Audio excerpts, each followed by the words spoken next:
Dessert as well, of course. No sooner had Pendleton finished clearing the table did he return with scones specially prepared for me. The rumor is the daughter of Viscount Brooks is missing, but I have my suspicions. The most likely possibility, as I see it, is that she's run away. See it in the details. It isn't only Lady Isabella that's gone missing, but one of the servants, Alan Mayer, is nowhere to be found since. Other servants within the family are whispering links between the two, claiming they've been very friendly the past few months. But is that enough to claim the two eloped? Ah, and if you would allow me to pour you some tea, my lady.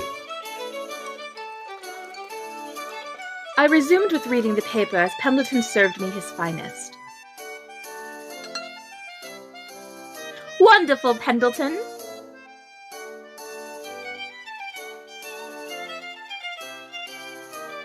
Sorry, one moment. Very well.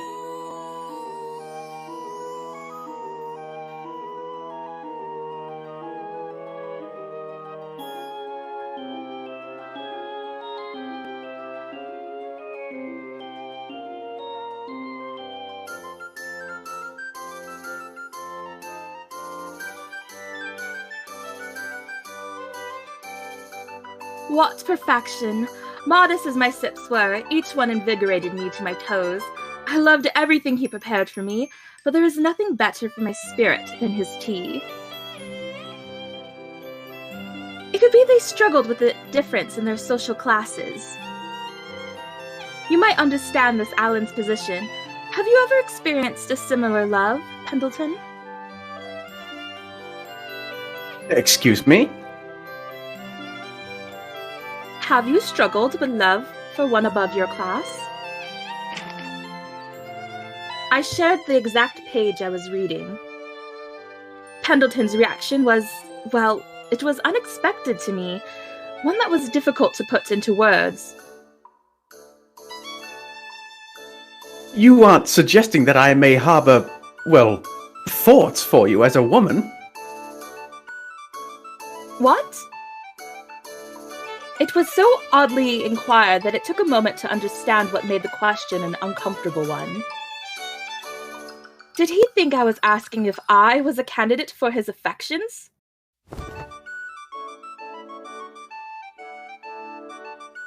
That is not what I'm suggesting. I meant love in a general sense. Ah, I see. A relief, that. The idea was so ludicrous that I couldn't fathom why you proposed it. Is it so far-fetched that it warrants ludicrous? He spoke more freely than any butler I knew. To answer your question, I have experienced something similar once before, yes.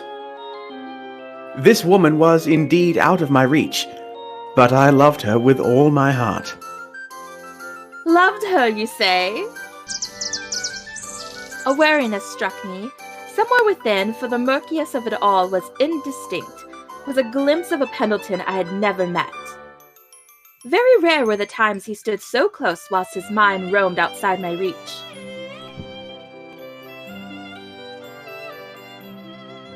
Change of subject is in order.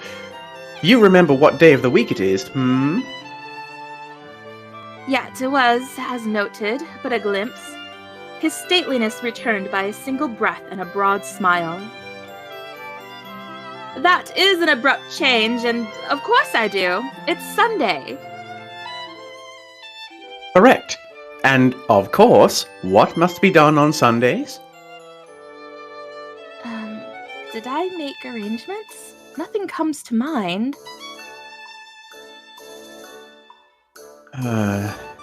That face is all the answer I need. Oh, how very lamentable. You once busied your mind with sweets and dreams of a thinner waistline, but so obsessed you are now with affairs of homicidal nature, so that you no longer have the mental capacity for one of life's most important rituals. Oh, woe is me! If what I'm forgetting is so important, you might tell me instead of pretending to wail like a baby. Have it your way.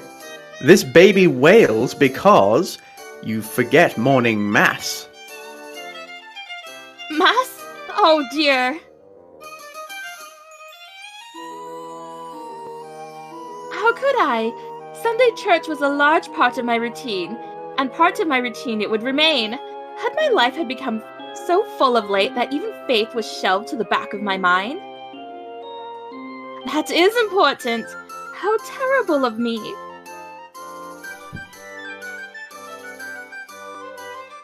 Your face tells me you're thinking, how terrible of me. And I agree. Will you go? A bit of prayer at the church ought to bring you focus.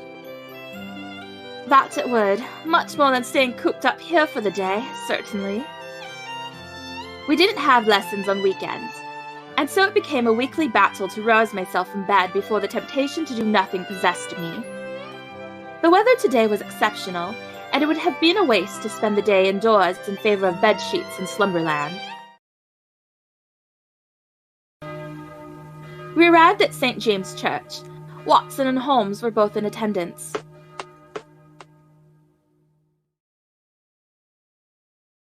Good morning, Emily.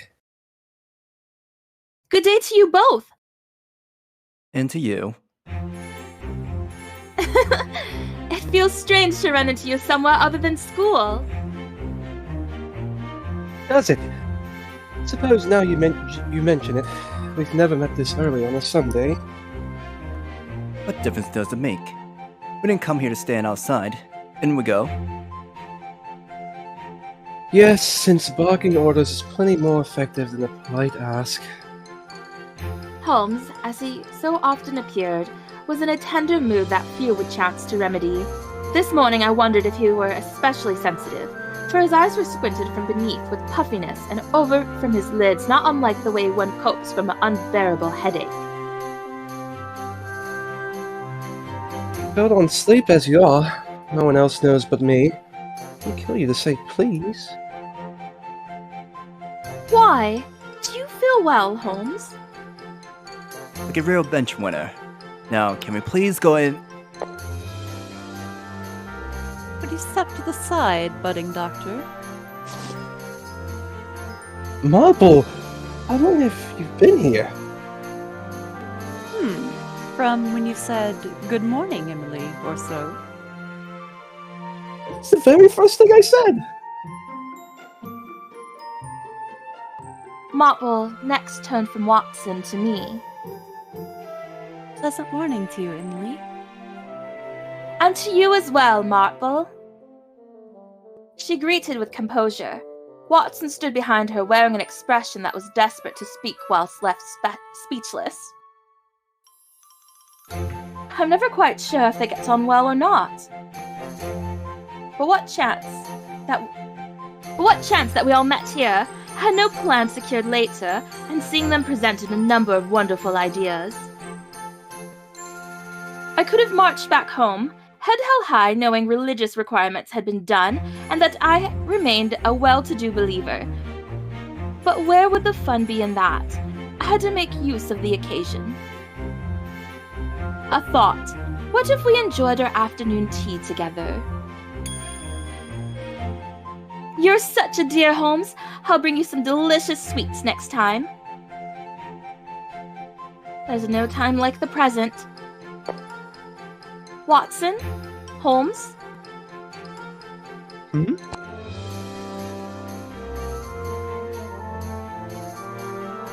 Would it be alright if I popped by your office later?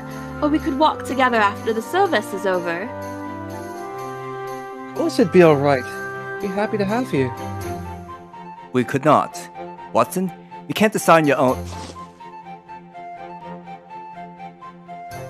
I know. You should come with us, Marple. So I turned invisible. I would love to, Emily, but I've regrettably something else to take care of today. That's a shame. I'll be sure to come when the time presents itself. You needn't look so glum. She stroked my hair to comfort me. I'll still take that as a promise. Yes, Emily? Watson, for his part, was reluctant to bring something up. Perhaps I've been too forward. You see, our flat is...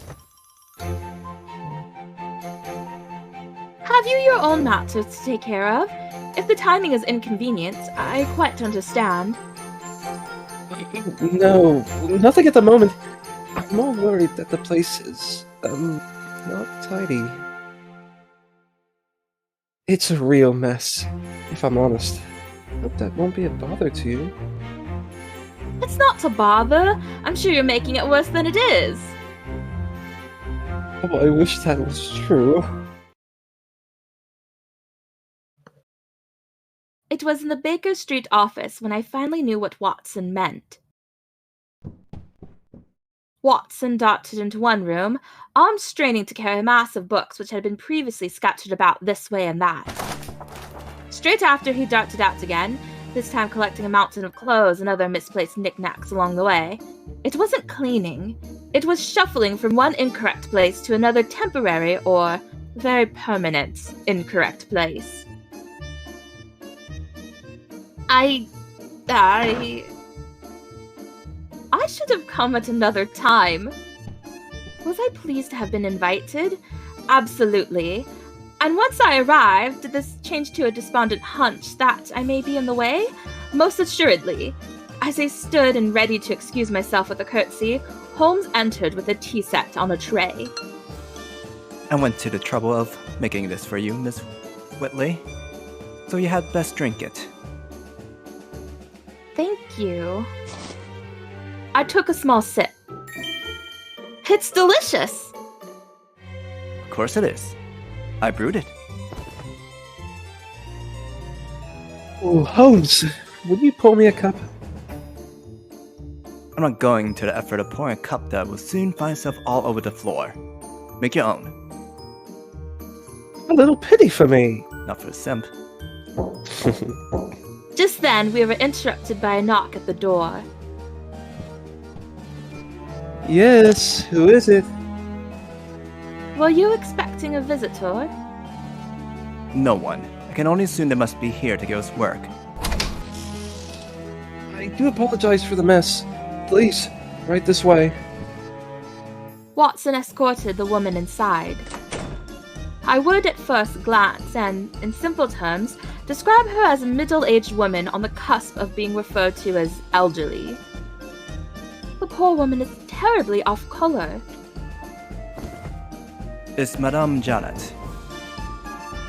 When he observed her for himself, Holmes stiffened considerably and whispered her name in a low, unsettled tone. It was not 1 second later that he dived towards to hide beside the table with a clumsy ka-thunk of movement.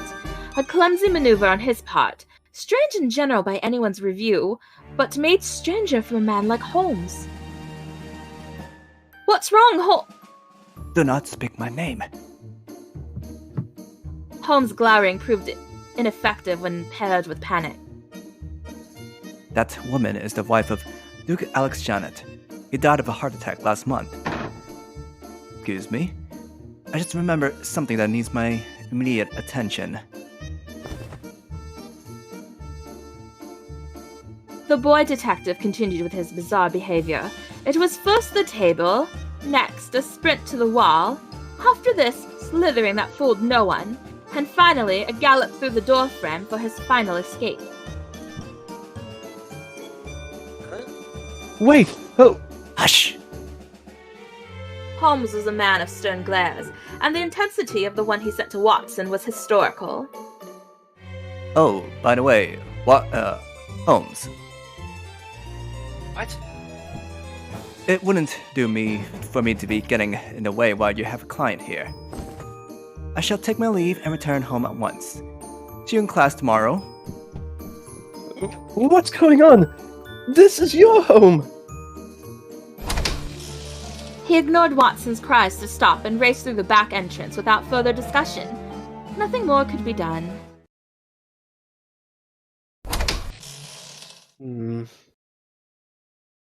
I wonder just what is going through Watson's head now. Pardon me, you're Madam Janet, if I'm not mistaken. Is there, anything we can... How may I help you? Nika, I have something I would like to discuss with Mr. Holmes directly. Directly? I received many a credible word regarding your capabilities, but it is not until a moment that I could bring myself to arrange a meeting.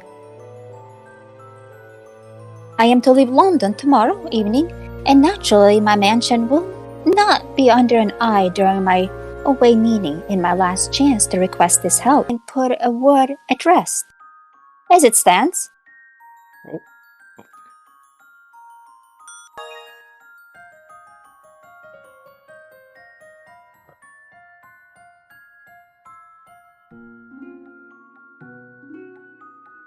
You should try highlighting the one above it. It's a little hard to read with that highlight. Oh. Yeah, Nika, you go ahead. sorry about that. See, I am to leave London tomorrow evening, and The one below naturally... that, sorry. The what? The one below that, sorry. please. Oh, okay, sorry about that. Let's see. If his work is as glowing as his reputation, then I am certain he can put my mind at rest. As it stands, I tremble at the motion of leaving my home unattended. How unfortunate that he'd just left.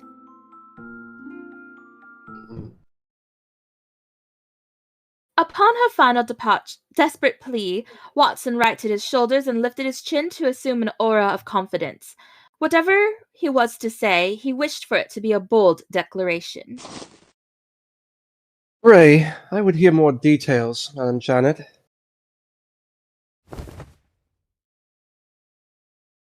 I, Holmes, would be delighted to take on your case. What? What? And this declaration was too much of a shock. All he could do was stare, mouth hanging open. He's gone mad! What is he thinking?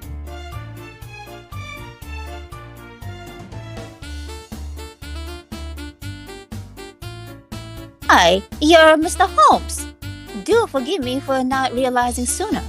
You have a sturdier figure than I was led to believe. I've become out of touch with this world since I stopped reading the paper in my husband's passing. But that's neither here nor there. I am so pleased by your enthusiasm. The madam was moved. Very genuinely, she stood and grasped his hand with a shaken, earnest grip.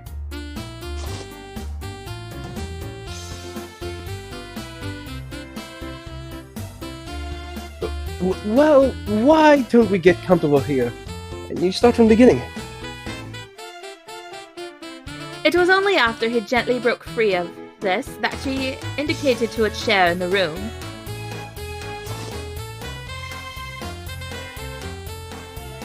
What am I asking? But who was this young lady? This. Me? I'm... Oh, I apologize for not introducing her earlier. She's Miss Watson, my very capable assistant. I'm the who? This is absurd, Watson! I thought my jaw would unhinge. Watson tried desperately to convey a message without saying a word. He wants me to go along with this? Easier said than done. Oh, I've been told by your assistant's name, but that she was the woman that's quite a detail to have not heard from anymore. She made it no secret that she carried suspicions, and rightly so. Very well, I'll play his game, but he's getting a stern lecture from me as soon as we're alone. How strange they never mentioned it, but I am indeed Watson. I do not mean to question you, but all I've heard was suggested you appeared strong and burly. A trick in the wording, madam. By all appearances, I don't look the part, but I'm a fair bit stronger than you would expect of my size. Here, if you still carry doubts, I'll show you by lifting up this cupboard. I roused as much strength as my tiny arms possessed and successfully lifted it from the ground, and this was when my attempt to act as an accomplice went awry. Ow! Are you alright, Miss Watson? I did not possess the absolute best posture for lifting heavy objects, so to pick this heavy thing up caused a pain so severe that I nearly let it smack to the ground. The only reason I didn't drop was due to Watson, who came to my aid. This would be simple work for her, but she's in the midst of recovering from an injury. Nothing awful, mind. Only from a scuffle after apprehending a criminal. One would expect she'd take more care in light of that, but she can't resist a challenge. Come now, Watson. Spare a thought for all the worry it causes me. Yes, of course. I'll believe you, Mrs. Watson. So I beg that you take the proper rest. I wouldn't do for a young lady to suffer injury on my account. Yes, you're right. Unable to disobey, I took my seat. Right. That was settled in. Would you mind telling us everything? Watson gave a final glimpse of concern before returning to our client. We listened in silence as Madame Janet told her story. She spoke in a slow, aged manner, choosing her words with care and between depthful pauses. I shall repeat everything in summary to ensure I understand correctly. Your troubles began when you lost your husband last month to a heart attack and inherited his fortune.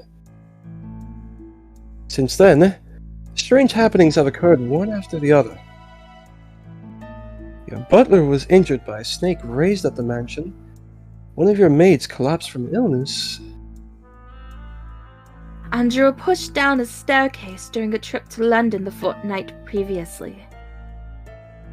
All this has led you to believe you and your servants are being targeted by someone after your inheritance, correct? Yes, please, I beg you. I must have your help.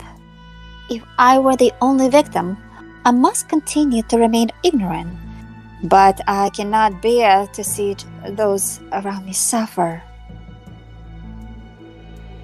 What will happen come tomorrow, when I'm away? Then I have signed for formal inheritance proceedings of my husband's family home. I fear with all my heart for those under my employ. To speak so uncertainly would commonly lead to suspicion, but I could conclude this woman was an honest soul. These episodes brought her an unease that haunted her. This, with no trace of doubt, was the reason she spoke in such a regular rhythm. Would you permit me to ask if you have any immediate family other than your late husband? Son, whom we adopted 10 years prior. His name is Ted. I have not seen much of him lately, however. He left home half a year ago. And why did he leave? He had a rather frightful quarrel with my husband over inheriting a family name before storming out. Is he aware of his father's death, or of these strange things you've been telling us? He knows of his father's passing, but none of what's been happening since. I've yet to see him since the funeral. We had a little chance to speak during the funeral as it was. Why, when I noticed an injury on his arm, he refused to speak of what caused it. She mustn't want to worry him any more than necessary. If it was a quarrel over matters of inheritance, then is it because your son has no desire to receive anything? The opposite. My husband expressed to him candidly, I won't allow you to inherit the family name as you are now. Can you think of any reason he would say that? I'm afraid I can't. She leant forwards, just subtly, ever so subtly this moment, as if she wished to add something more. Then nothing came, for she decided against it. I think that's the most we can work with for the present. Would it be any trouble if the two of us visited your mansion for a more thorough investigation? Oh, it most certainly would not. That was, in fact, the main purpose of my visit. Thank you. I need a moment to prepare, so I hope you're comfortable waiting here for a moment. Perfect.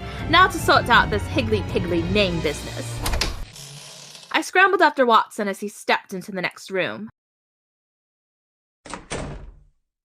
This is a bigger case than I expected. To affect the moment, Watson exhaled with loud drama as the door clicked behind us. Watson, just what are you up to? Oh, right. Hope you aren't too angry. You're, not hurt, are you, Emily? I'm perfectly well, but was it really necessary to lie?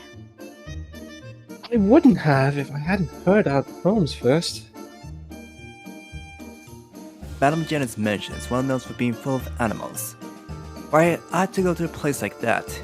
I scarcely come back No, never mind that. Whatever the reason, I have another urgent task to look into. I need to investigate something in this letter. It is of the utmost importance you work this case, Holmes. And there you have it. Does he do poorly with animals? He'll never admit it, but he's awful with them. I'm not sure what we should do after hearing our story, though. This is no small case. I'll have to look into it to some extent. Of course, you wouldn't turn away a woman in her state, would you? This laughable happening did not inspire a jest on Watson's part. This curiosity, this mystery, the situation that was dire to the woman inspired him to become the real Holmes. I would have to make two with being annoyed at Holmes over Watson then. I couldn't. So you want to be going alone? I'm your assistant, and that is what assistants do. Yeah, I'm sorry for calling you Miss Watson after blue the way I did. Really, I am. You aren't bothered, are you? I was startled, but not bothered. At this point, I would like to help Madame Janet as well. And you. Thank you, Emily. Emily, I think you'll find I prefer to be called Miss Watson. Isn't that right, Holmes? Oh, of course. Right. How could I give her my surname? Like it's nothing at all. It's not the same as being married to an idiot. Is something the matter, Watson? Nothing. Let's go back. The madam's been kept waiting long enough. We then set off for the mansion, which we discovered was situated along the outskirts of London. It took but our immediate arrival to see why it was known for its animals. The garden, vast and surrounded by a steady fence, was home for breeds of all kinds to roam. Dogs, cats, ducks, pigs, and others were in view. What a sight! You must love animals, don't you? My late husband was particularly fond of them. He would bring in all manner of exotic creatures, from abroad to raise them without a second thought. The mansion is treated as something of a zoo amongst the locals, as we have visitors to come from time to time to look at them. It became known as the respected zoologist, Baron Lionel, once came to admire the grounds 2 years ago. Perhaps you know him? He's very active in the field of hunting foxes and rare game before the stuff in them, you see.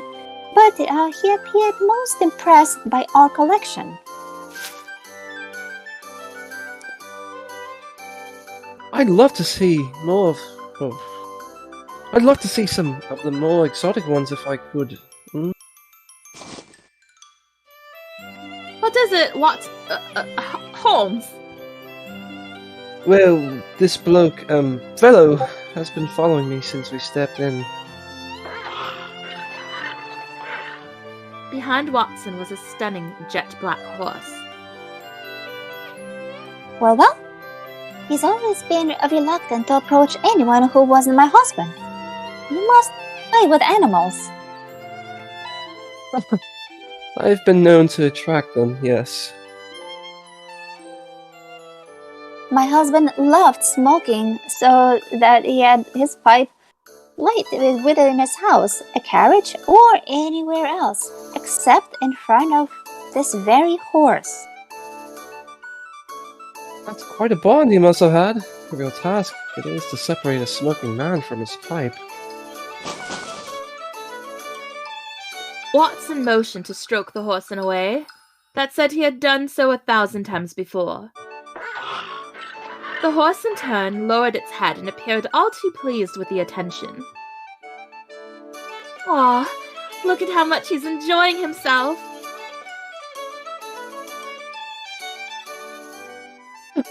I adore horses. He'd be a real... quite tickled pink if he is. In moments there was a healthy crowd of handles surrounding Watson. Birds flittered atop his hat, curious dogs grew excited, and other animals arrived to beg for a loving pet. Watson, are you attracting them on purpose?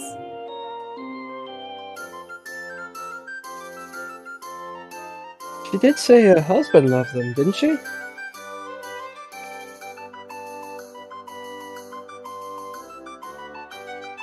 I have to stand in his boots before solving a mystery about him. The more proofs, the better. Fibber. Speaking of animals, you mentioned you were raising the snake that attacked your butler. If I recall correctly. He isn't allowed to roam the grounds freely, is he? Or is it? Oh no! We could possibly let the swamp adder wander on his own. I knew of swamp adders. They were known for their incredible size.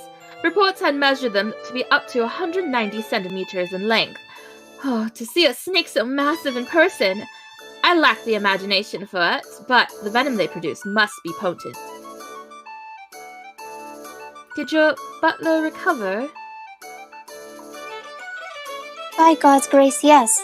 He managed to avoid being bitten directly and only received a small scrape as he moved out of in its path.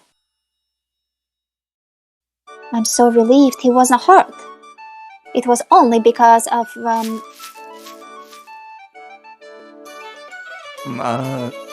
Narfi, why don't you voice the butler?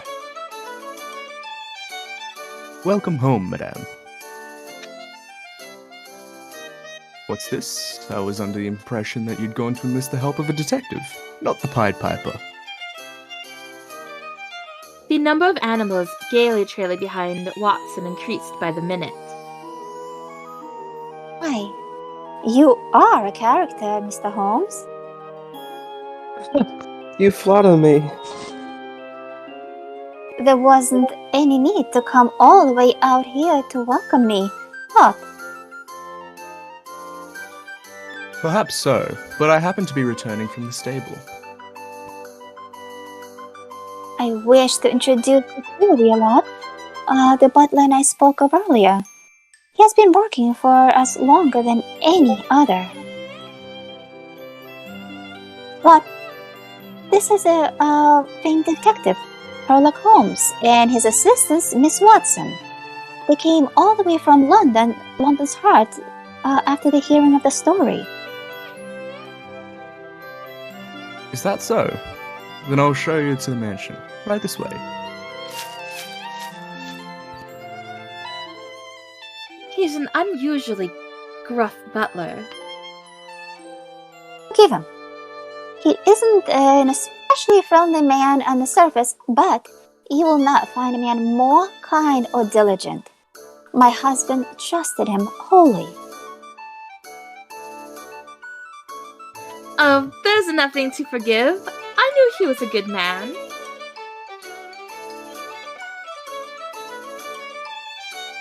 You did. Because all the animals here love him. They flock to him the way they did you. What, Holmes? And that alone is enough to know? He surely spent many years watching over them. Which only adds to the mystery. Why would the snake choose to attack him? And Madame Janet looks terribly desperate to speak up earlier. I placed those observations comfortably at the forefront of my mind as we were led into the mansion. We were welcomed by two maids, Ashe and Sophia.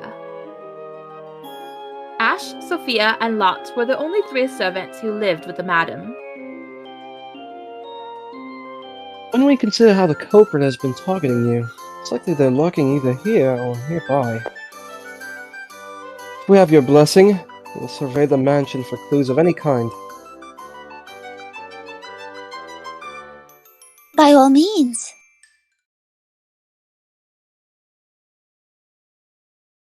She continued to guide us around the mansion, presenting us several places of interest.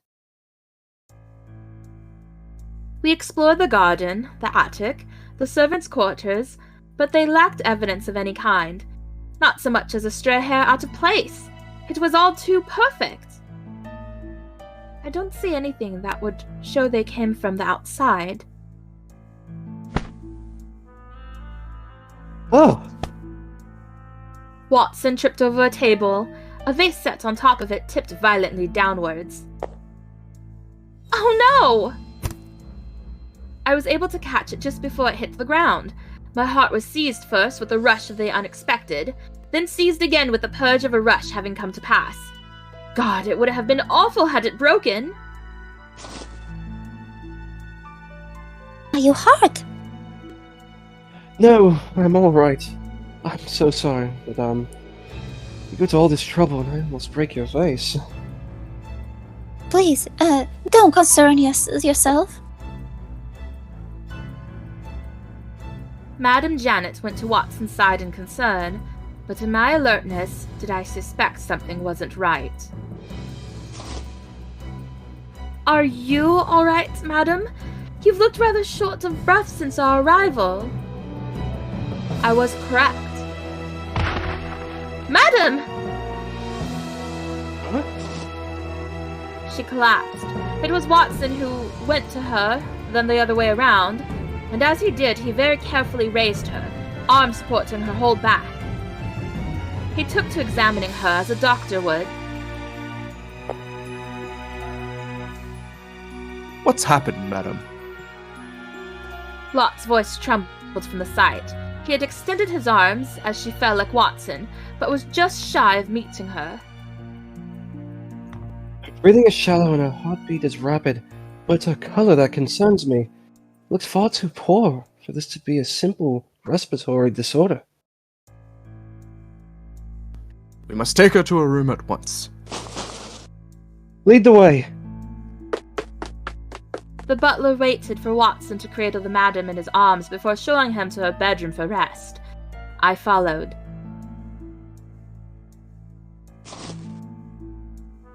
I'm so terribly sorry for all of this. There's no need for that. If I may ask, have you been feeling unwell the entire time you've been with us? What of our visit to Baker Street? This incident brought to mind how off-color Madame Janet was when we were first introduced. She never once appeared well, but I could have mistaken this for age and nerves. I suppose I am paying the price for taking more rest. Ever since my husband died, headaches, stomach pains, and nausea have become regrettably common. This all started after his death? You'll have to pardon how I forced you to carry me, Miss Holmes. I never meant to disrupt your investigation. It was my pleasure. I feel terrible for having made you guide us when you were in such a state. Locke blamed himself.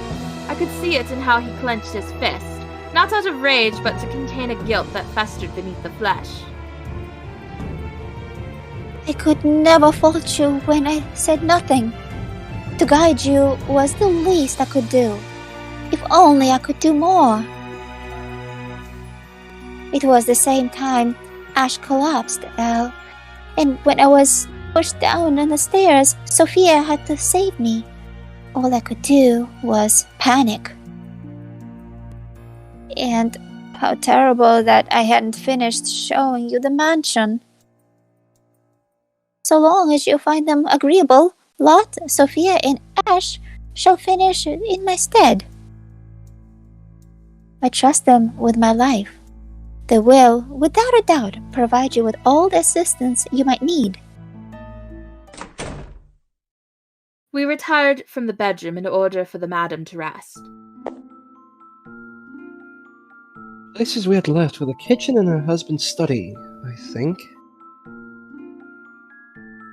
Would it be possible to see inside the stable as well, Lot? Certainly. I hadn't taken you as one to be so interested in exotic animals, Miss Watson. It's true that I'm curious about them, but I'm most curious about the swamp adder. Well then, where shall we investigate first?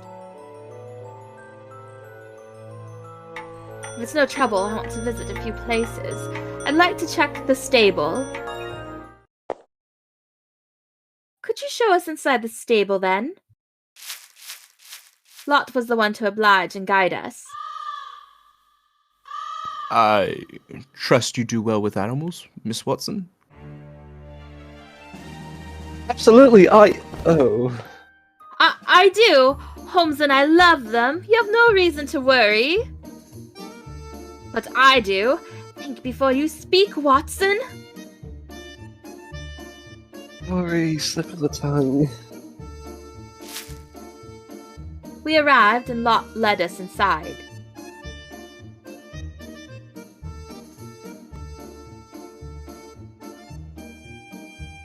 Bother.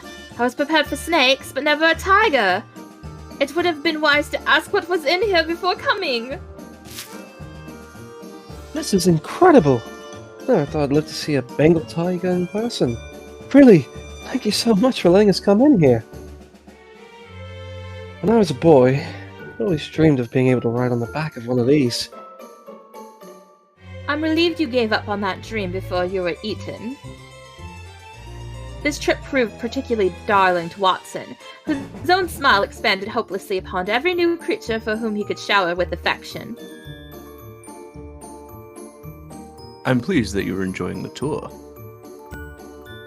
If I may, Lot, I have something I should like to ask. What might that be? Why are you lying to Madame Janet? You said the injury to your arm was minor at best. It isn't? Whatever do you mean? Lot's naturally rigid features seemed to grow more strained. When you were handling the animals earlier, I noticed how actively you worked to avoid your left arm touching anything. Earlier, you extended your arm to catch the madame when she fell. You didn't extend it all the way, so you weren't able to catch her. It's natural for one to stop moving when they feel pain. I assume you wanted to be the one to carry her to her room as well, but you had me do it. Not because you didn't want to, but because you weren't able to. Oh my, he's acting the part of Holmes rather well. I simply do not wish to add to her burdens. He lowered his tone to nearly a whisper. I admit to you, my injury is more than a scrape, but I must reiterate that it wasn't bitten. This will heal before long. What? Am I correct that it was Madame Janet who was attacked? When she mentioned the attack in the garden, she spoke as though she blamed herself for the incident. She has no reason to blame herself for anything. All she's done is care for the creature her husband held dear. It, however, became aggressive in nature after its fangs were stolen. It made an attack at her at any time she approached, and I feel it was well within my duties to defend her. Who would steal a snake's fangs? Might it be related to the swamp adder's neurotoxin? You remember our lessons from Mr. Underwood, don't you? There are several kinds of poisons and such, including ones that can result in paralysis and heart failure. I wouldn't forget. They're all terrifying. Indeed, the master originally brought that snake from India, and its skin and fangs are considered exceptionally valuable. It would not be a shock to learn a visitor spread word of an exotic snake being raised here. It's disgraceful to know anyone would harm the animal my master left behind, and what for? Money! Truly disgraceful. But the stable is always locked, is it not? We're only in here due to the key you possess. Correct. Only those who work in the mansion should be able to have access to the key to unlock the stable. So how could the thief have gotten hold of it? Why would someone want to steal a snake's fangs? Money's a possibility, but it's only one. If all one needed is a key to commit the theft, and only those who work at the mansion have one, then our list of suspects has been narrowed. Lot frowned.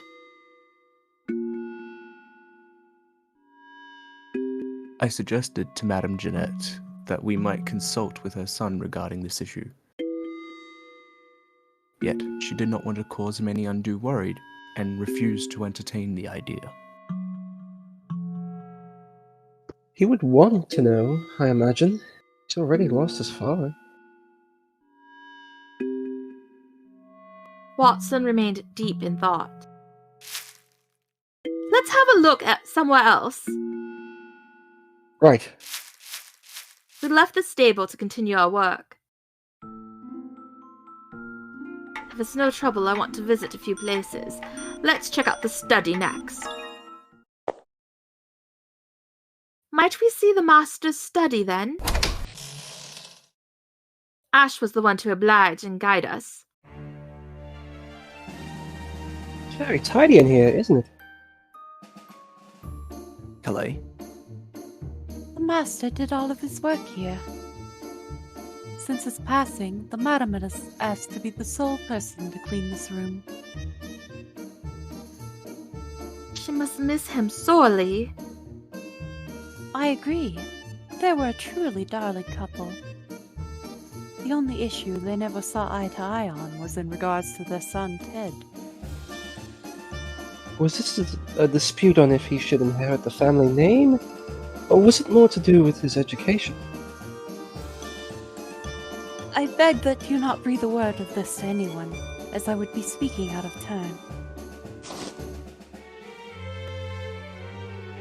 The maid lowered her voice. Ted was not a man of impeccable conduct, to say the least. The master frequently scolded him for his habitual drinking and gambling, but he never showed any signs of listening. His behavior towards women was appalling, lacking, some might say, We've had maids who resigned because of him. Madam Janet, such a lovely woman. They spoil him too much as a boy, perhaps? Holmes, that's not appropriate. His suspicions are acceptable from my perspective, Miss Watson. The master and mistress couldn't be blessed with a child, so I hear they took to pampering Ted a great deal. May I ask an unpleasant question? Did you ever fall victim to this womanizing, alcoholic brute?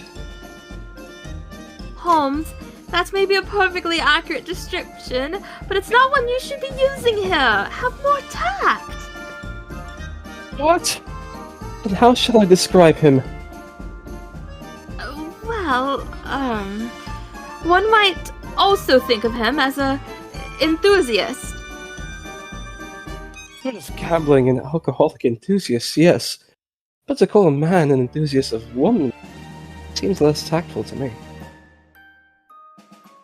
Well, I still find you have You still have the least tact between us. The two of you are quite entertaining, if you don't mind my saying. Her comment snapped the two of us back to attention. Good goodness! We didn't mean to interrupt. Please, continue. Of course. When I first arrived, Ted was... how to put this?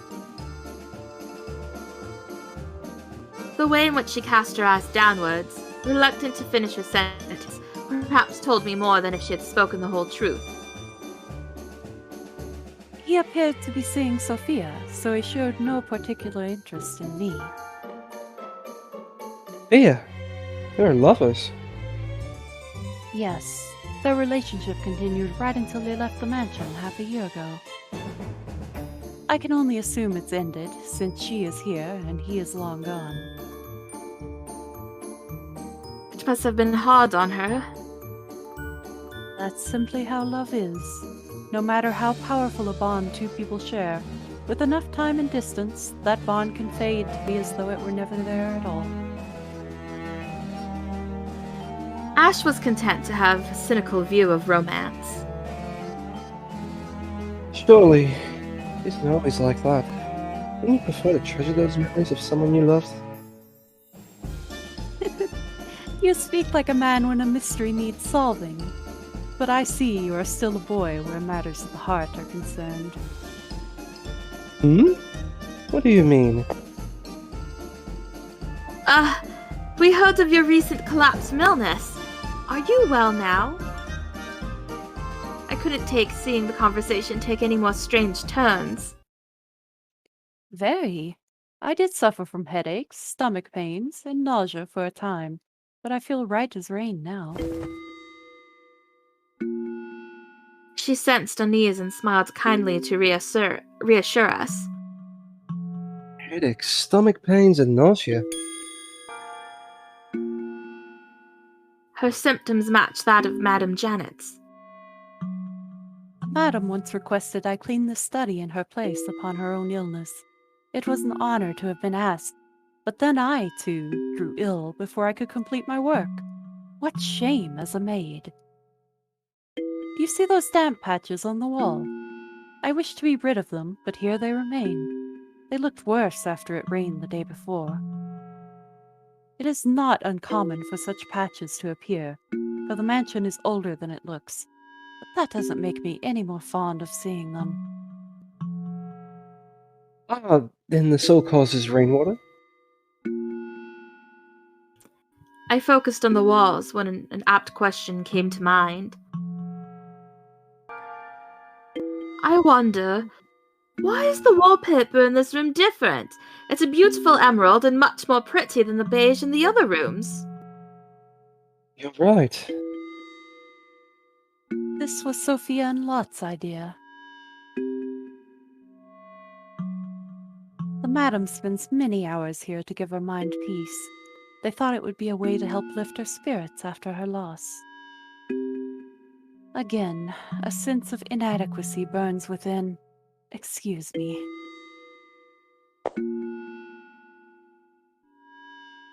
Let's have a look somewhere else. Right. We left the study to continue our work.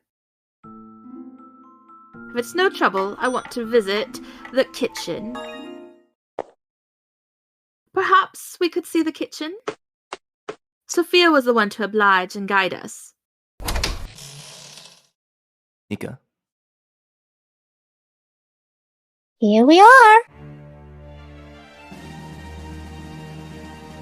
Look, there's every piece of cooking equipment under the sun in here. As the head maid, I'm charged with preparing Madam's meals.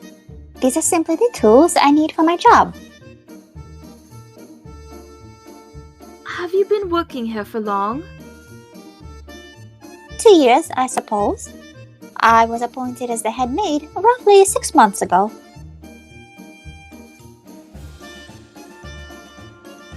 Appointed by her personally, she must trust you quite a bit.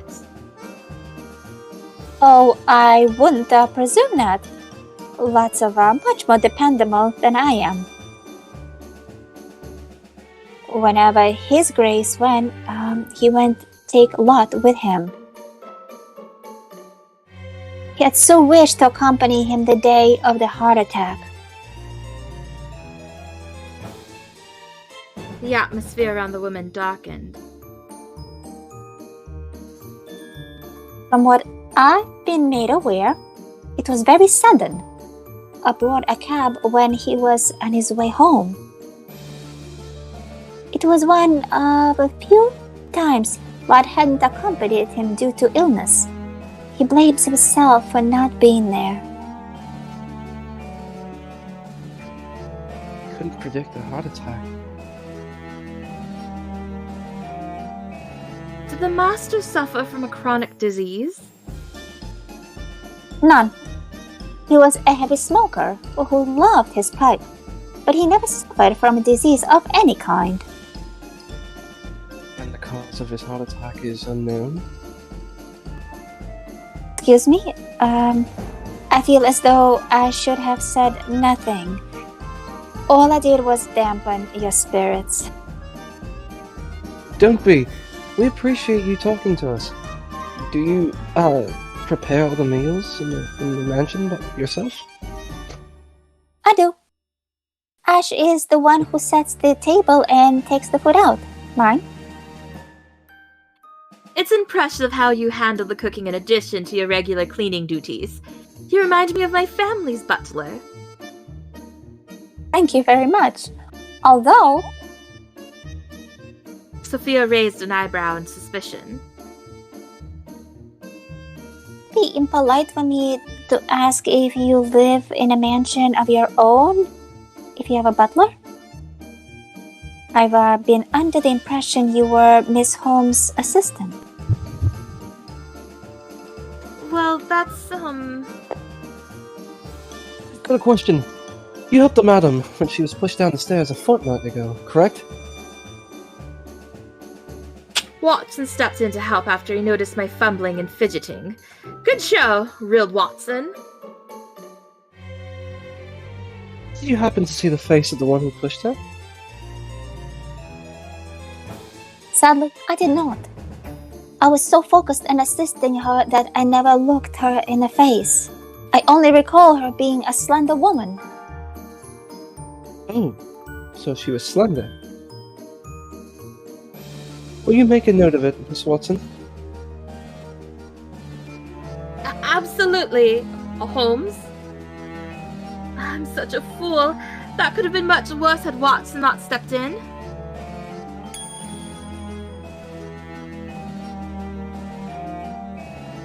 Then I noticed a single meat pie, fully prepared and looking ready for partaking. I wonder what that's doing there. Did you bake that? It looks just delicious. Would you care for one? Can I? And there's only one? Now, let's not get distracted. I insist that you have this one, and I made plenty. Alright, if you insist. I am actually hungry right now. God! This tastes absolutely scrummy! Pardon. It's scrumptious! Scrummy. Watson inhaled the pie in what felt like seconds. See here, Watson! We're here to investigate! You suddenly finished that in a hurry. You mind me ever so much if someone and I know. Her lips formed a gentle smile, but there was a touch of loneliness that I could not dismiss. Who do you mean? Oh, pardon me. I was reminded of how the master loved meat pies. Something wasn't right about her reaction. But what? What piece of the puzzle was I missing? Could I perhaps have another? Enough, Holmes! We must get back to work, not eat up all their pies! Try as we did, there was nothing out of the ordinary in the kitchen. I think we've seen all we can. Shall we go visit Madame Janet? Yes, I think so. Watson and I returned to the room where Madame Janet was waiting. Were you able to discover any clues? Well...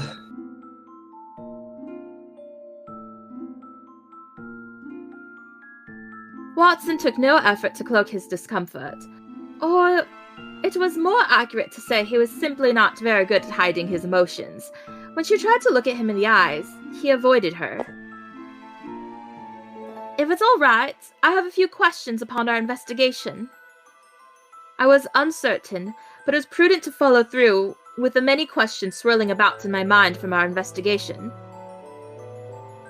We were told that you spend much of your time in the study. Have you ever felt at all poorly during those times? Well, yes, I have. Feeling unwell is nothing unusual in there.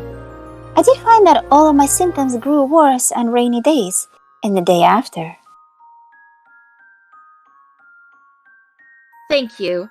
I'd also like to ask about the time that you were attacked by the stairs in London. Did you happen to catch a glimpse of the culprit's face? Anything you can remember would be of great help. If only I did. It all happened suddenly, and I was so frightened that I didn't think to observe my surroundings. The only thing I can tell you is that the arm that pushed me was muscular enough to belong to a man.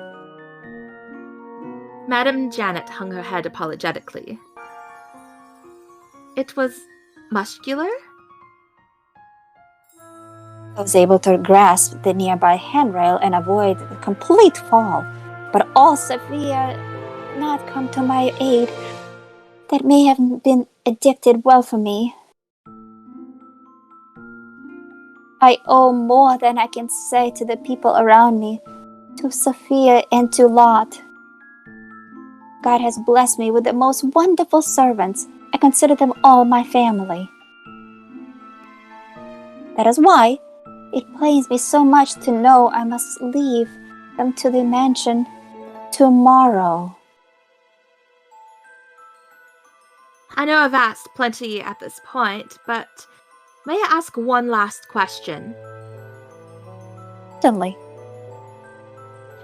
Did your late husband love meat pies? Meat pies?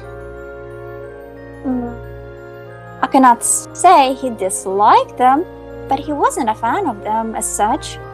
Our son, on the other hand, could never get enough of them. Thank you. How queer that Sophia told us differently. I'd like to ask something else, though. Is it true Ted's behavior has always been a bit of a problem? The aura surrounding the madam grew grave in an instant. I hope I haven't offended by asking something so sensitive. It's just that we've not heard as much as we would have liked during the investigation. You've only done no such thing. It's true. I should have told you as much when we were in your office. Ted was one of them might call an extravagant spender. He'd take our money to fund his evenings, and more than one occasion. I turned a blind eye to it initially, but my husband and I could do so no longer upon our discovery that he and Sophia were in a serious relationship. It was that serious? Were they hoping to marry one day? They were, but we couldn't allow that to happen. Ted has a duty to inherit the family name, first and foremost. The lengths we went to were unfortunate, but Ted, leaving the mansion, has all but severed their love affair. Yet, cannot have feelings to remove towards Sophia. She remained ever gloomy. Heavens! Is that the time? You will take the last train? You're right. I had no idea it was this late. Now it was Watson who appeared most despondent. This wasn't right. So much here was left unsolved, but what to do? What to say? Pardon me, I say this knowing full well this is bold of me, but might we ask you a favor? Nothing at all. Neither of us wish to give up on this case till the very last second before your departure. Would you permit us, then, to spend the night here? We've come this far with our investigation. We want to see its conclusion. Miss Watson? His eyes widened. But I meant my words. I had no inclination to turn my back on this case without seeing it through to completion. Tomorrow, the madam departs for the signing. The culprit is sure to want to finish their work before the inheritance process is complete. Tonight is their last chance. And to my great pleasure, she granted our request. I asked Madam Janet for her permission to use the telephone in the mansion's guest room. She granted that as well, and I promptly rung up Pendleton to inform him of my plans for the evening. I expressed the need to stay at the office after work was taking longer than intended. I do hope he believes me. I admit to not paying close attention to what he said near the end of the call, but I suspect a lecture is waiting for me once I step through the front door. Was it all right to lie to him, Emily? I should think I had no choice if we want to catch our criminal. It had to be done. Forgive me, Pendleton, but I'm just not ready to go home. That's a daring move on your part to contact the police as well. It'll be too late to contact them after something's happened. Finding the criminal isn't enough. We'll need to stop them from hurting anyone. You sound like Holmes now. More than you? I sound more like Watson, if you must know. Of course. I suppose I forgot to keep up the show once we were alone. Is any of this making you feel anxious? You sound chipper. You don't look it in the slightest. Are you suggesting you aren't? Not one bit. I'm very anxious. I thought so. Still, you said something that made me realize that I could never turn my back on this case. I won't stop till it's solved. At least for the madam's safety. Our determination was renewed so wondrously that even with the day having been an eventful one thus far, we had the spirit to furnish our inquiries with answers. Our mystery truly began when Madam Janet's husband passed away from a heart attack. Shortly thereafter, Lot was attacked by the late Master's swamp adder. We later learned it wasn't an attack at random, but a result of Lot protecting the madam. She said nothing of the incident to her son to avoid worrying him. An important detail, another one being the snake, was recently robbed of its fangs. We don't know why the thief committed the act. Lot raised a viable possibility with the money one can pocket from a swamp adder's venom, but we lack evidence to support this. One thing we can be certain of is it is unlikely anyone would steal the snake's fangs without sustaining some manner of injury. I nodded fervently. I agreed with his assessment on all counts. We also cannot dismiss Ashe's illness. Her symptoms include severe headaches, stomach pains, and nausea, and she is one of 2 people who cleaned the late Master's study. The other one being Madame Janet, who shares her exact symptoms. Both claim their symptoms worsen on days after it rains also. Oh, it's more than claim. We both know there's something suspicious going on in that room. It does stand out when it's the only room with color. Might the wallpaper be related somehow? Could it? Wait, I think I've got something. There are indeed emerald green paints which contain a toxin. That may well be our culprit. See, then our suspicions migrate more towards... We must also account for the affair with the staircase. It was Sophia who assisted her then. And Lot protected her from the swamp adder.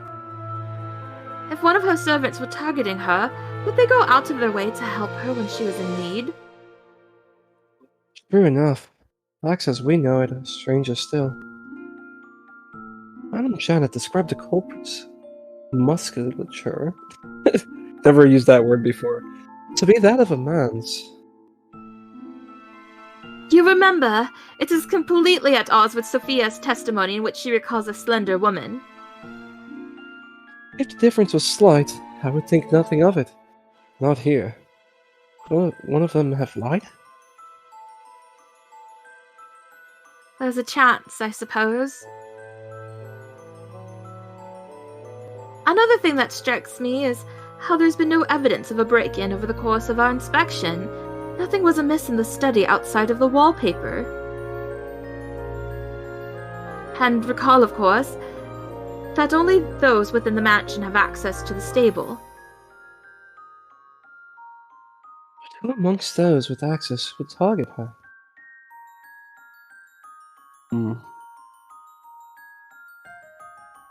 Watson hung his head in his hands, thinking, racking his brain over our present conundrum.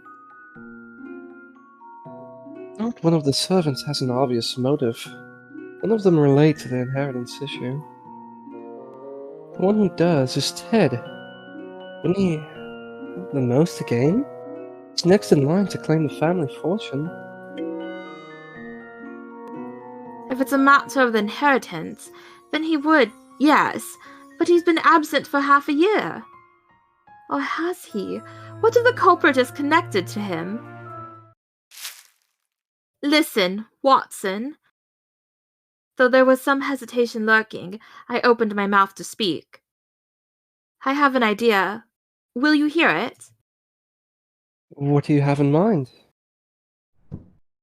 Later that evening, Lot informed Watson and I that dinner was ready to be served. Madame Janet was already seated in the dining room. Her plate was sitting before her, and waiting at both her sides were Sophia and Ashe.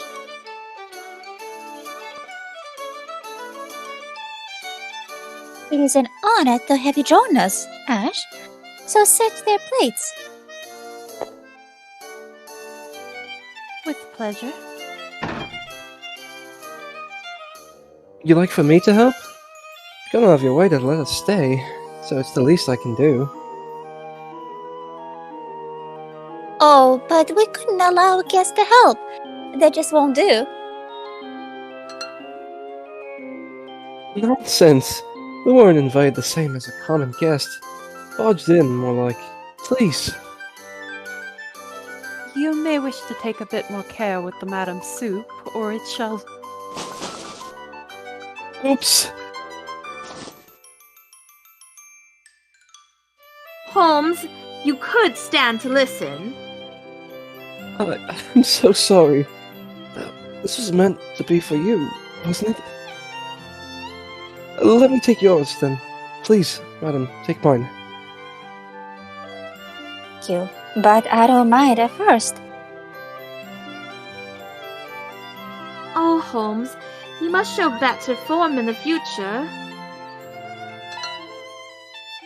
It truly was clumsy of me. Suppose I was a bit too excited. Soup looks absolutely mouth-watering, you know? Can't wait to tuck in...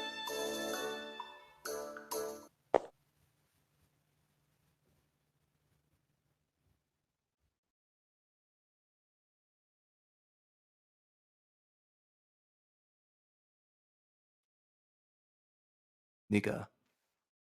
Oh, check, test. Don't! What is it, Sophia?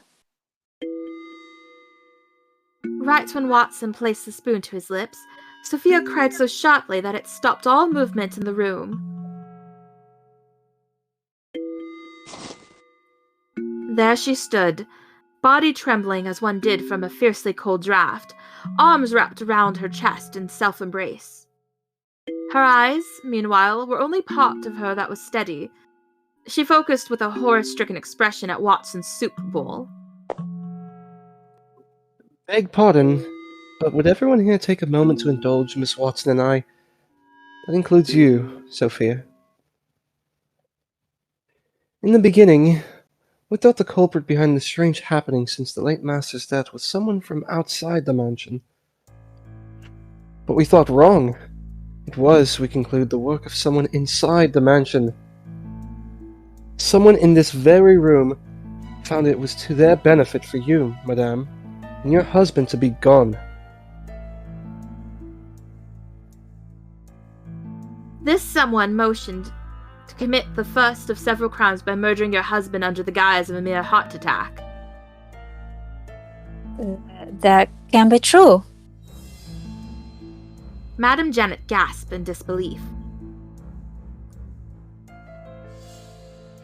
In the natural world, and within reach of our culprit, it just so happened cardiotoxin mimic the symptoms of a heart attack. What is that substance, you ask? The venom of a swamp adder. Then it had nothing to do with money? Precisely. They were stolen for what they contain, a rare substance which is both poisonous and venomous.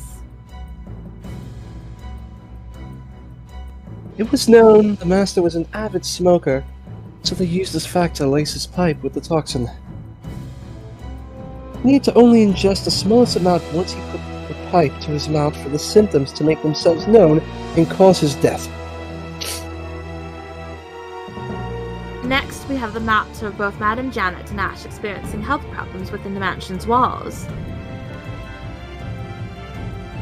Is it a case where we were simply exhausted? It is a case because neither of you were exhausted. That your symptoms were identical helped us discover the one thing you had in common. You both have gone into late master's study. Madame Janet goes in frequently, and you, Ashe, once cleaned the day after it rained. How is the weather relevant? As you're aware, the wallpaper in the study is emerald in color. The mansion happens to be rather old, so there are a number of places where water leaks and dampens the walls. The wallpaper of the study is a recent addition. However, and though water damage occurs in that room as much as anywhere else, it is no longer as apparent. In short, the moisture building up is causing the wallpaper's pigment to be... I can't pronounce that word right now, I don't know why. Metabolized by mold, giving rise to arsine gas. Arsine? Arsine? When the room itself is dangerous. Very much so. It is why you haven't felt well since the death of your husband. The ones who selected the wallpaper were Lot and Sophia, correct?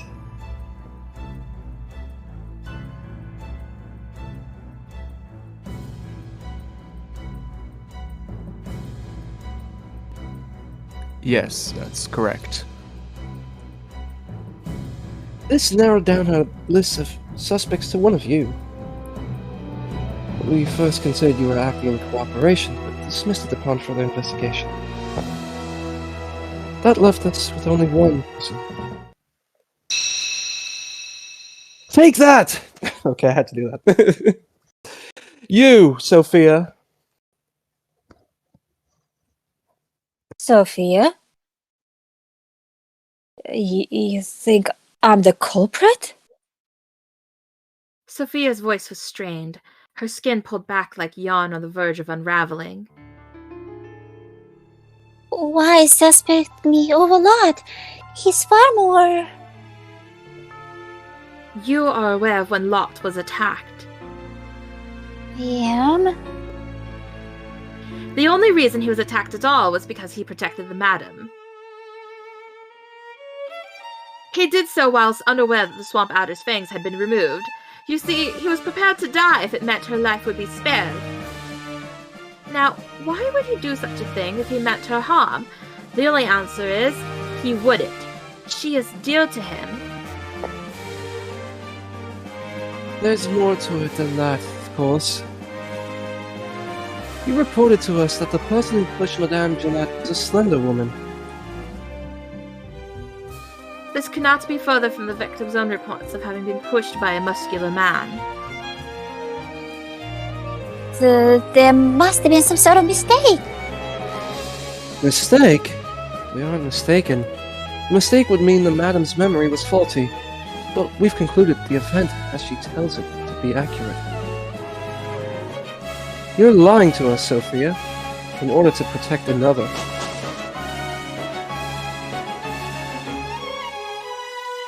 This accusation startled her greatly. You know, as we all do, Sophia, that the madam will be going to complete the inheritance proceedings tomorrow. Was that why Ted ordered you to use the Swamp Adder's toxin to kill her? Why do you... He may have left the mansion, but it's reasonable to think you would continue your relationship in secret. Your face when Holmes ate the meat pie Ted loved so much wasn't the face of someone thinking of a former lover.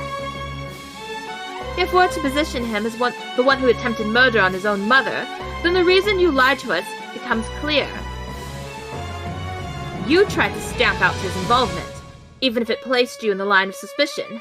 Have I got it?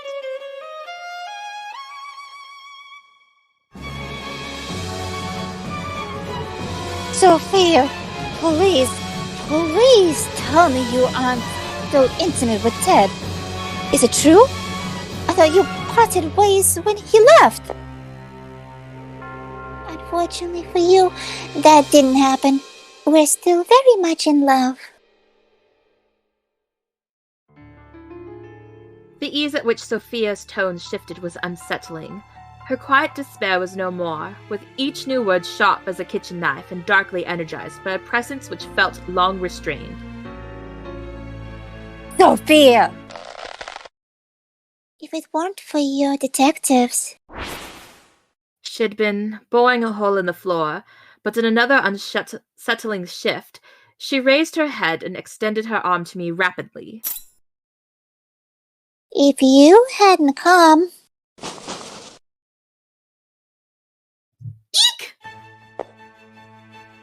Look out, Emily! I could not react soon enough. I saw her palm outstretched before my face, blinked, and was pulled into the wild force of Sophia's grip. Her other hand held a fruit knife acquired from the kitchen. I admit it. You're right. I killed the master and I tried to kill you. I'd intended for you to die a gradual death, but you rushed your inheritance. Why? It would be yours no matter the time. Why go through proceedings with such urgency? Why, Sophia? Tell me why. Because you wouldn't accept our marriage. You rejected us, made to separate us. That was for your own good. Don't want to hear it. Once you're dead, we shall marry, and Ten will be flush with riches. I was going to tell you arrived and ruined our plans. Sophia screeched with the venom that plunged deeper with each syllable. The emotion at its core was all I could comprehend, for the cold touch of the knife pressed to my neck made it too difficult to concentrate on anything else. Now, if you don't want this girl's blood on your floor, you have to get out of my way. I won't be arrested here. There's no running from this, Sophia. Scotland Yard has been alerted. It won't be long. Let her go. They cannot lay a hand on me if I have a hostage. I'll be going there. Ted is waiting. And you can't stop me. I can't stay like this. I need to loosen her grip. I raced through the self-defense techniques I learned from Pendleton.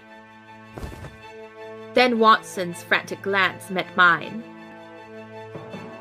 He's close enough, and will be well if I can escape. With all the strength I had, I dug the heel of my boot to top Sophia's. She let go. It would only be temporary, but that was all I needed. I shook free from her grasp and ran to freedom.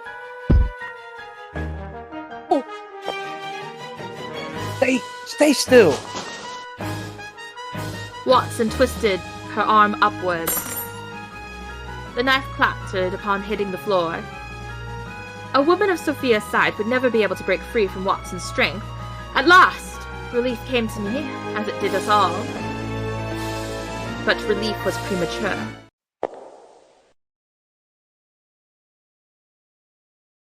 Dirge, would you please kindly?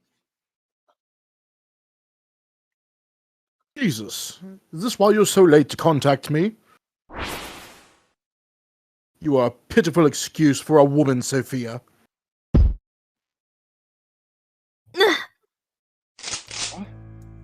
Again did I become pulled backwards into a foreign grip. A knife did not meet my neck this time, however, but a gun to the temple.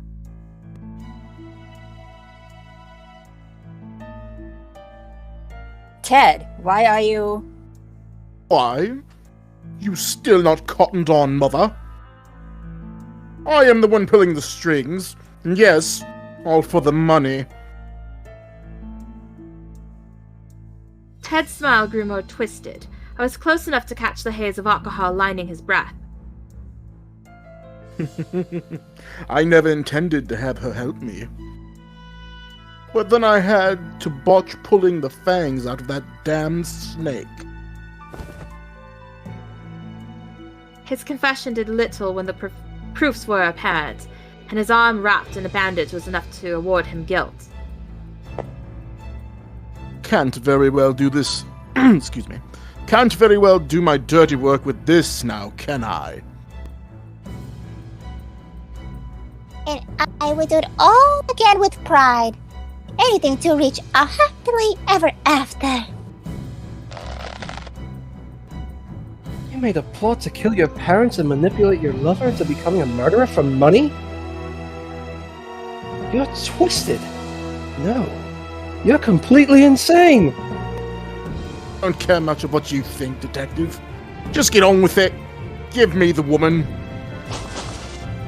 Ted pressed on the gun's trigger, a hair to heighten his threat. If you don't, Miss Assistant here won't see Miss Assistant here won't see tomorrow. No one wishes for that now.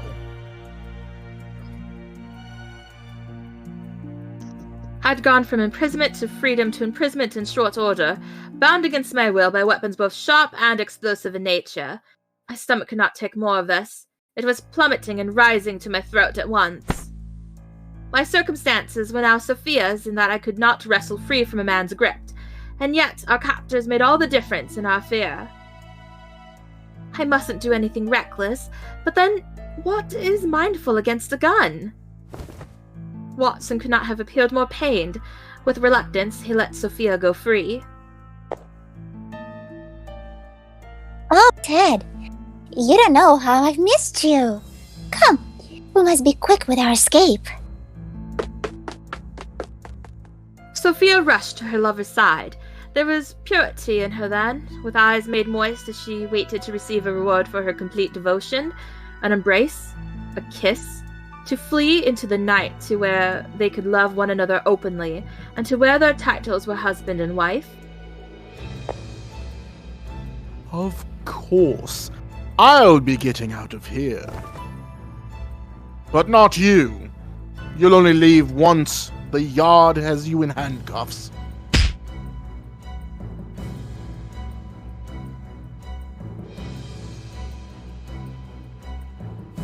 Test. A kick, then a fall. She dropped to her knees and curled her arms round her stomach in pain. You're joking! This is all a lie! After all I've done! After all I've done for you! After all you've done, yes. And I have more work for you. Spend your days in a cell for your man.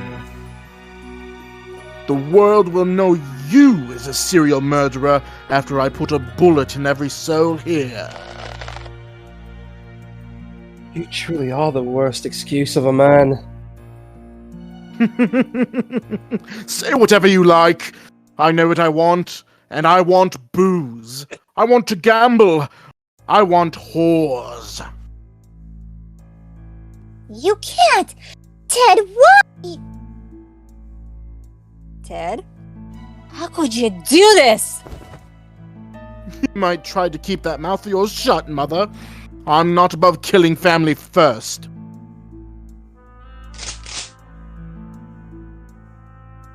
The gun was now pointed directly at the madam. For God's sake, just stop! That goes for you too. Don't you value your assistant's life? Mate. Watson's face contorted. He was lost. We could do what our capture wanted, take his kicks, hear his abuse, or shut our mouths as he waved his weapon around like a child's toy. We could obey and still end up dead. Reason was giving way to panic. My heart thudded at a rate that cut my breath short. All for this moment. This moment when, at last, my sense of relief was true.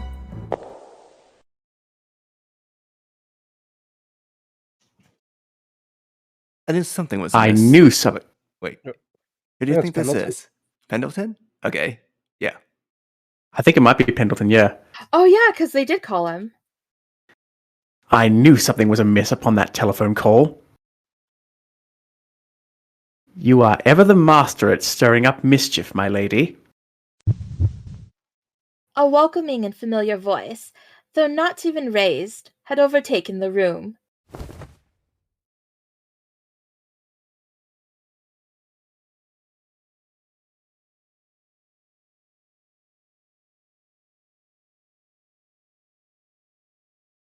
Dirge. I had said something, sorry. You... I blinked. A bullet darted across the room, and Ted's gun fell to the floor.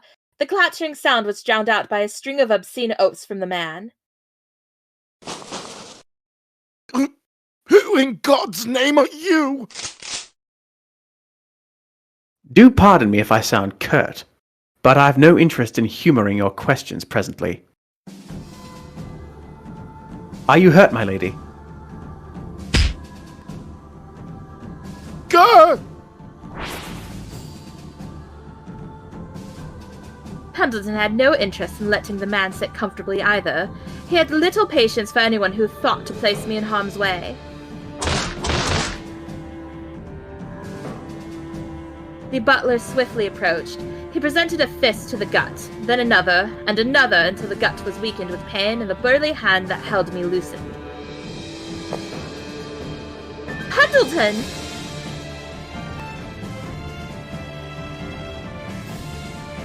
All is well. Please, step behind me where it is safe. Quickly now. I've been freed. He guided me behind him, and I was all too happy to listen. You damn!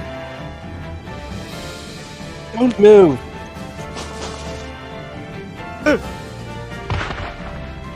Ted attempted to climb to his feet, but was stopped by Watson slamming him back down. I believe I'm owed an explanation, my lady. I traveled to the Baker Street office where you claimed to be working, but to my shock there was no one inside. It was the landlady who informed me of a client's arrival earlier in the day.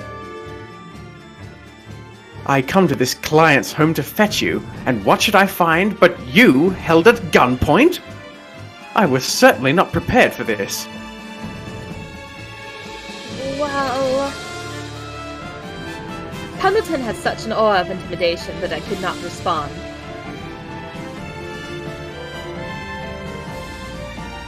You might have been dead had I arrived minutes later. I hope you're prepared for a lengthy lecture for lying to me. I didn't mean for all this. Really? Did he hurt you? Watson left restraining Ted to Lot and hurried to care for me. Pendleton was no less livid with him than he was with me. Watson, just how did you permit this to happen when you were right here with her?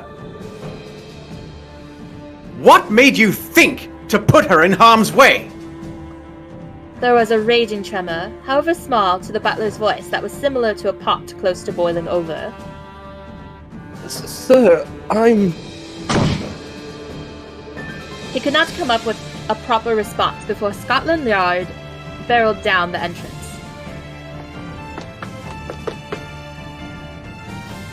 You're under arrest. Don't try to resist. Let me go! I'll not be thrown to the ground. I'm not being thrown and go so. Save your energy. You're coming with us. And then the menace was gone.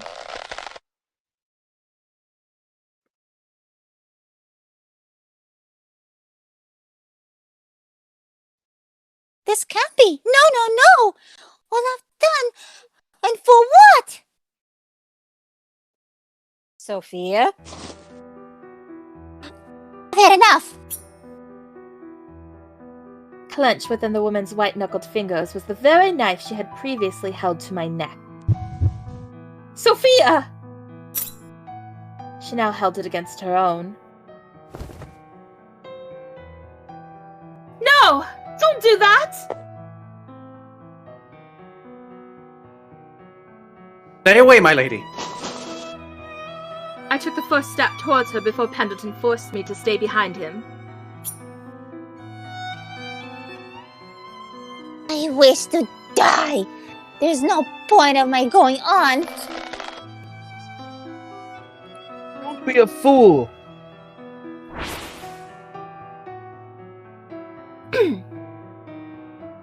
The knife's point drew closer to her throat. Closer. Stop! Again, the knife was dropped.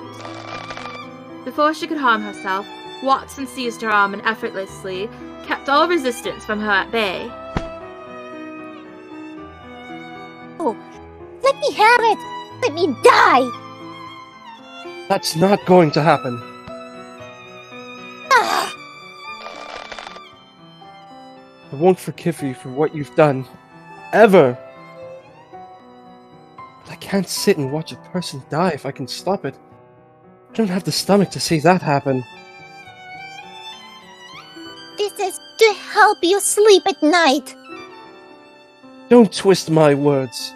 Whether you want to believe it, you're a good person. A bad one would have let me drink that poisoned soup with a smile. You stopped me. You feared for a complete stranger.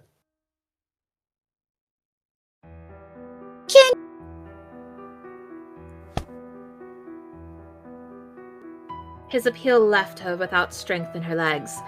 She was, at last, tired. Please, don't take the easy way out of this. You can change. As Scotland Yard went to escort Sophia out of the mansion, Madame Janet approached.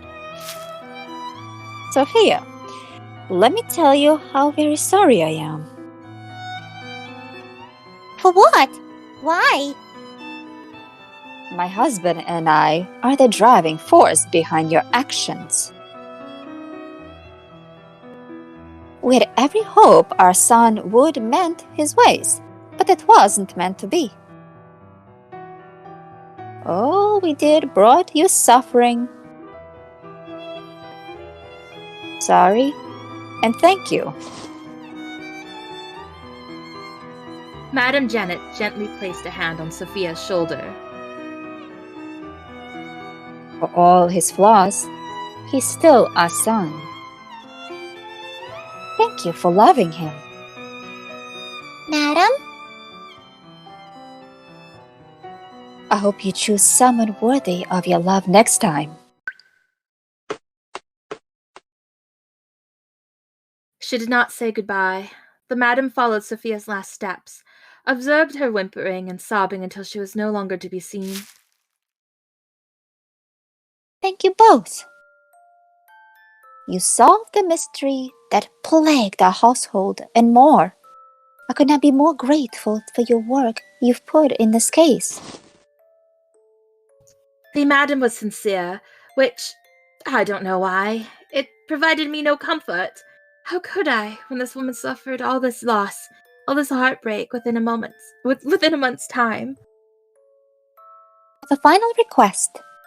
You're welcome to decline, of course, but might it be possible to learn your true names? You knew?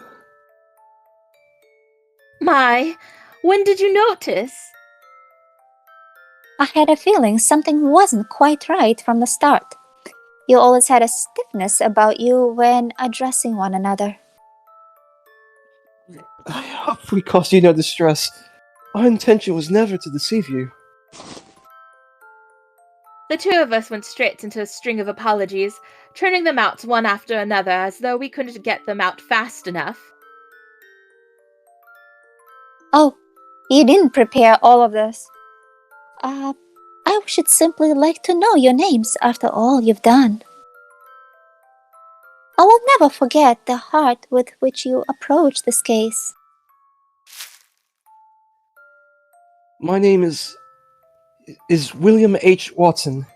In truth, I'm Holmes' assistant. Well, you do fit all I've heard about you. As strong in body as you are in the heart. And you, Miss Watson, is this young man, is he then... Who are you? I'm Emily Whiteley, Madame Janet. Whiteley, is it? Thank you ever so much. Mr. Watson has been very blessed to have you as an assistant.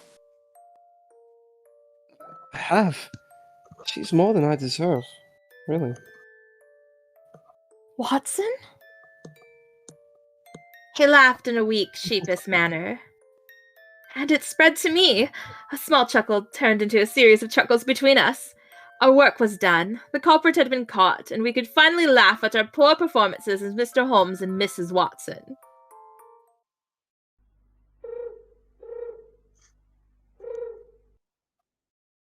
I saw Watson back to his flat before returning to the mansion with Pendleton.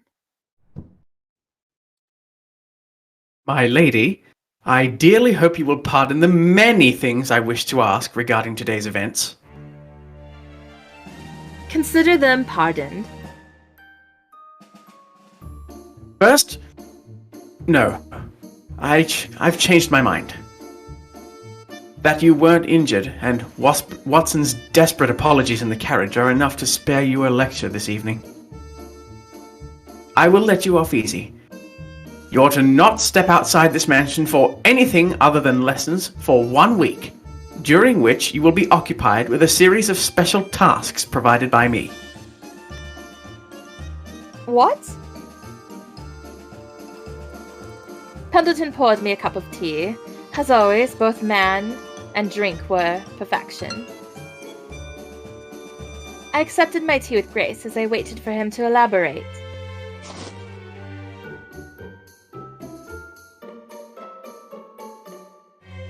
If you're curious, the special tasks to which I refer will involve everything you need to learn on behavior befitting that of an upper-class woman.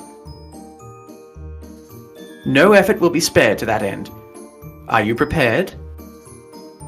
As much as I shall ever be. I knew that delight in his voice so well, but my mind wandered back to my actions. Through my fun, my lies, through the best and the worst of the day, I had been a child. I'm so sorry, Pendleton. You understand your actions. That is enough for me. Here. I took a sip from a newly poured cup of tea.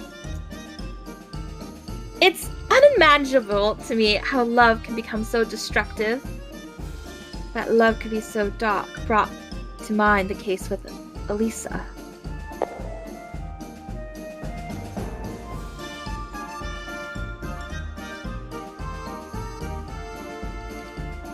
Mika, Okay. Because I was the one who was seeing him first. I never thought a friend of mine would take him away from me. I loved him. I couldn't understand why he chose Angie over me. I can't stand how much regret I feel for introducing him to her. Love is a pure, well-meant emotion, but such purity can topple with a single misstep. Once you've fallen, it becomes difficult to stand up again. The stronger your love, the harder the fall. It breaks my heart to know this, that love and compassion, such wonderful things, can just transform into evil. I will never let my feelings stray from the right path. I swear it.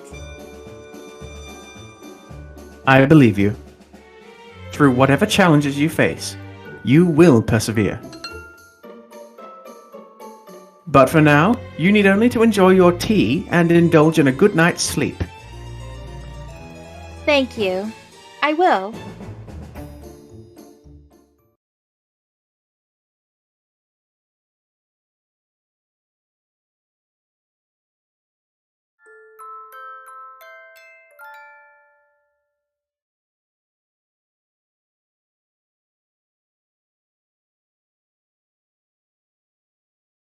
There was a distinct chill in the air this morning, and the clouds, rather than lazily float about,